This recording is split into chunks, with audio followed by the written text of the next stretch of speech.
भारत सरकार द्वारा किसानों की लागत को कम करने और पैदावार को बढ़ाने और इसके साथ साथ पर्यावरण को सुरक्षित रखने के उद्देश्य की पूर्ति के लिए Indian farmer fertiliser cooperative limited द्वारा नैनो लिक्विड यूरिया को लॉन्च कर दिया गया है। इफ्को की डीजीएम वेदपाल ने ऊना में प्रेस वार्ता में इसका खुलासा करते हुए कहा कि इफ्को द्वारा देश भर में करीब 11,000 केंद्रों पर पिछले 3 साल में लिक्विड नैनो यूरिया पर रिसर्च की गई है, जिसमें चौंकाने वाला परिणाम सामने आने के बाद अब नैनो लिक्विड यूरिया को देश भर में प्रमोट करने के लिए कमर कस ली गई है।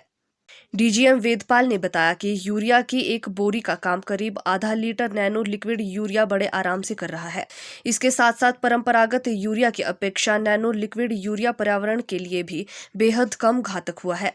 डीजीएम ने बताया कि इससे पूर्व खेतों में छिड़काई जाने वाली यूरिया का केवल 40% हिस्सा ही फसलों को मिल पाता था, जबकि बाकी हिस्सा पानी, हवा या फिर मिट्टी में चला जाता था, जिससे पर्यावरण पर काफी गलत असर पड़ता रहा है। लेकिन नैनो लिक्विड यूरिया का पर्यावरण पर कोई असर नहीं रहेगा,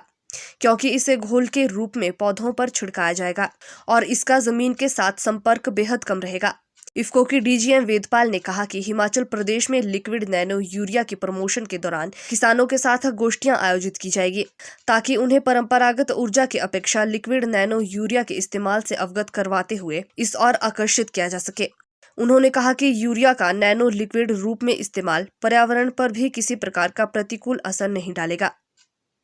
भारत सरकार का जो एक इस समय लक्ष्य चल रहा है कि किसान की जो लागत है उसको कैसे कम किया जाए और उसकी पैदावार को कैसे बढ़ाया जाए, तो इसी संदर्भ में हमारा एक नया प्रोडक्ट हमने लॉन्च किया है, नैनो लिक्विड यूरिया। उसी के प्रमोशन के लिए हम हिमाचल प्रदेश में आए हैं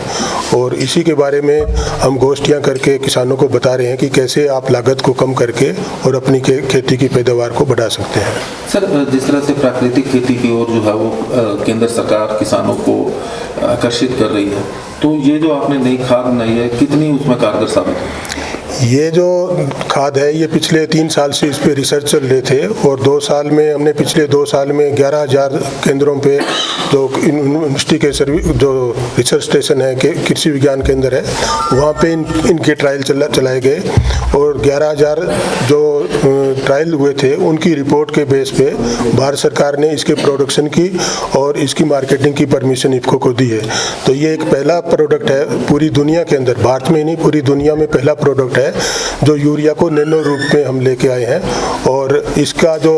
रिस्पांस है जो हमने ट्रायल किया उसके आधार पे हम कह सकते हैं कि इसका प्रयोग करने से आप अगर जहाँ 2 बोरे यूरिया के यूज करते हैं तो उसकी 1 बोरे को ये आधा लीटर की मात्रा रिप्लेस करेगी, यानी कि 1 बोरे के बराबर 500 ml लिक्विड नैनो यूरिया काम करेगी और उसका प्रयोग करने पर लगभग 10% यील्ड में भी इंक्रीज होता है। जिस तरह से एक रसायन मुक्त जो खेतीबाड़ी है उसकी बात की जा रही है, तो क्या ये जो यूरिया बनाया गया है ये भी रसायन मुक्त रहेगा या इसमें रसायन? ये रसायन तो इसमें है, ये यूरिया बेस्ड, इसका जो इंग्रेडिएंट है वो यूरिया ही है, लेकिन इससे जो है पर्यावरण को ये प्रदूषित नहीं करेगा। जो नॉर्मल यूरिया हम मिट्टी में मिलाते हैं, खेत में अप्लाई करते हैं, तो उससे क्या होता है कि जितना भी यूरिया मिट्टी में मिलाया जाता है उसका लगभग 40% भाग ही पौधा ले पाता है और 60% जो है या तो पानी में घुलकर बहुत गहराई तक चला जाता है जो पीने वाले पानी को दूषित करता है,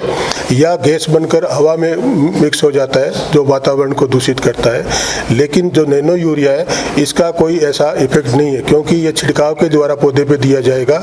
और छिड़काव के द्वारा पौधे पे दिया जाएगा तो ये ना तो मिट्टी में मिलेगा और ना ही गैसीय फॉर्म में ये कन्वर्ट होगा। पूरी की पूरी मात्रा इसकी लगभग 90% मात्रा जो है पौधा अवशोषित कर लेगा और पौधे को, इसको फसल को फायदा देगा।